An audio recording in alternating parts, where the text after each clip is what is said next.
Hi అండి, అందరికీ నమస్తే. వెల్కమ్ టు శ్యామల వంటిల్లు. ఈరోజు ఈ వీడియోలో వెజిటేబుల్ బిర్యానీ చాలా తక్కువ టైంలో సింపుల్గా టేస్టీగా ఎలా చేసుకోవాలో చూసేద్దాం. ఏదైనా స్పెషల్గా చేసుకోవాలి, అది తక్కువ టైంలో చేసేసుకోవాలి అంటే ఇలా మిక్స్డ్ వెజిటేబుల్స్ యూస్ చేసి బిర్యానీ చేసేయండి. టేస్ట్ అయితే చాలా బాగుంటుంది. ఇప్పుడు ఇది ఎలా చేయాలో చూసేద్దాం. స్టవ్ మీద కుక్కర్ గిన్నె పెట్టుకొని దానిలోకి ఒక స్పూను నెయ్యి వేసుకోవాలి. ఈ నెయ్యి వేయండి, కంపల్సరీ టేస్ట్ అయితే చాలా బాగుంటుంది.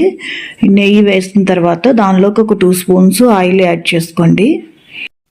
ఆయిల్ హీట్ అవ్వనిచ్చి దాంట్లోకి హోల్ గరం మసాలా దినుసులు యాడ్ చేసుకోవాలి. ఇవి వేసుకున్న తర్వాత 1 నిమిషం పాటు వేగనివ్వాలి.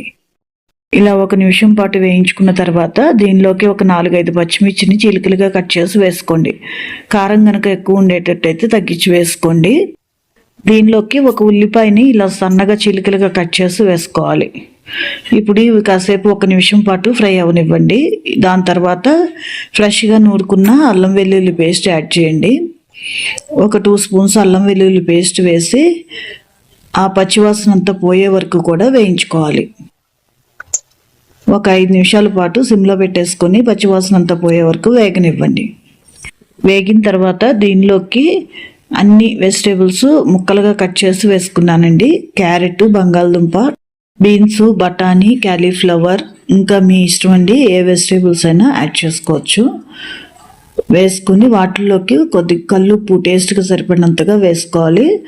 వేసుకొని బాగా కలిపేసుకొని కాసేపు మగ్గనివ్వాలి. ఈ వెజిటేబుల్స్ మొత్తం కూడా ఈ ఆయిల్లో ఫ్రై అవ్వాలి. కాసేపు కొంతసేపు మగ్గించుకోండి.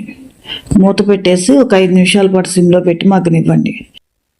ఈలోపు ఒక చిన్న బౌల్ తీసుకుని దానిలోకి ఒక 2 స్పూన్స్ వరకు పెరుగు వేసుకోండి. ఇప్పుడు దానిలోకి కొద్దిగా సాల్ట్ వేసుకోవాలి. అలాగే ఒక చిటికెడు పసుపు వేసుకోండి. అలాగే ఒక 1/2 స్పూన్ కారం యాడ్ చేసుకోండి. ఇప్పుడు దీనిలోకి ఒక 1.5 స్పూన్ బిర్యానీ మసాలా వేసుకోవాలి. వేసుకున్న తర్వాత దీంట్లోకి ఒక 1/2 బద్ద నిమ్మ చెక్క తీసుకుని రసాన్ని వేసుకోవాలండి. ఒక 1/2 బద్ద అయితే సరిపోతుంది.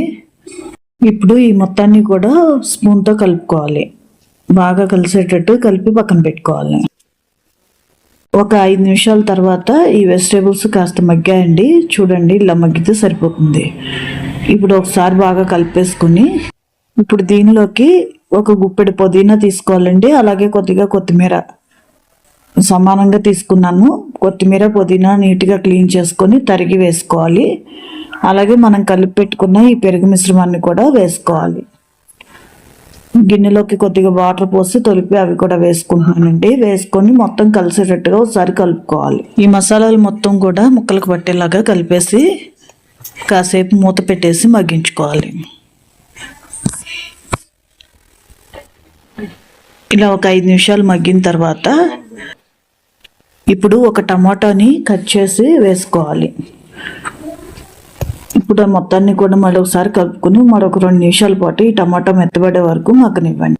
మరొక 2 నిమిషాల పాటు మగ్గిన తర్వాత ఇప్పుడు దీంట్లోకి ఒక అరగంట ముందు కడిగి నానబెట్టుకున్న బియ్యాన్ని వేసుకోవాలి. నీళ్లు వడకట్టేసేసి బియ్యం వేసుకోవాలి.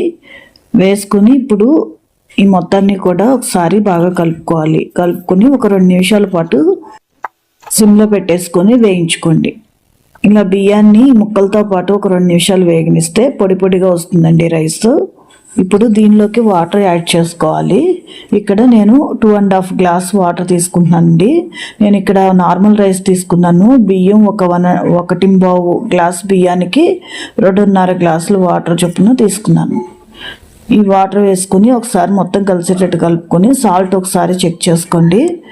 సాల్ట్ సరిపోలేదు అనుకుంటే మీ టేస్ట్కి తగినట్లుగా సాల్ట్ యాడ్ చేసుకోండి. నాకు ఇక్కడ కొద్దిగా సాల్ట్ తగ్గింది, వేసుకున్నాను.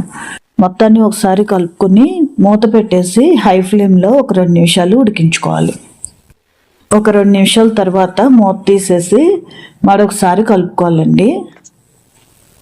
ఈ ముక్కలు కొద్దిగా అడుక్కు వెళ్తాయి. ఒకసారి కలిపేసుకొని కుక్కర్ మూత పెట్టేసి విజిల్ పెట్టి ఒక 2 విజిల్స్ రానివ్వాలి.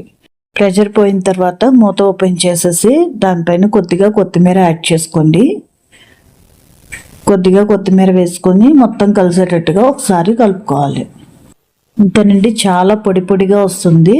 చూడండి, పొడి పొడిగా చాలా టేస్టీగా మన బిర్యానీ అయితే రెడీ అయిపోయింది.